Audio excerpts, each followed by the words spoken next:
看这茅草根在地下是向的，不是一直向下钻的，它是横向左右向。这么尖啊！冒出地上那个就是变嫩芽，嫩芽就可以炒菜。这个根啊洗干净的时候煮汤啊，凉性的降火气的。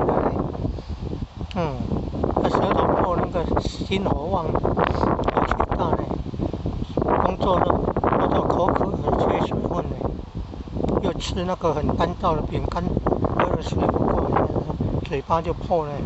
缺维他命 B 啊，流汗流失水溶性维他命 B 啊、C 啊、烟碱酸等等的。有的要喝舒跑，有的要补充维他命 B、C。嫩的也可以炒菜呢。